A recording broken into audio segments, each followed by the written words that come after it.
یہ ہے مقبوض بلوچستان۔ آج جمعرات 13 مارچ سال 2025 ہے۔ بلوچستان ٹوڈے سے آج کے علاقائی خبروں کے ساتھ میں ہوں آپ کا میزبان الیاس بلوچ۔ بولان ضلع سبی میں مسلح افراد نے کوئٹہ سے پشاور جانے والی ایکسپریس ٹرین کو تحویل میں لے لیا۔ 200 کے قریب افراد کو یرغمال بنا دیا، جن میں 80 کے قریب افراد کو ہلاک کر دیا گیا۔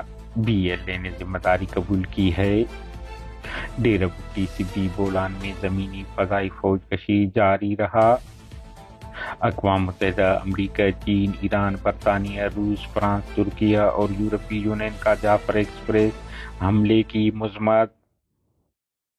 جعفر ایکسپریس قبضہ، تمام فریقین ایک پرامن حل نکالیں۔ Human rights commission of Pakistan. پارلیمانی سیاست غیر مؤثر ہو گئی، بلوچستان کا مسئلہ بات چیت سے آگے نکل چکا ہے۔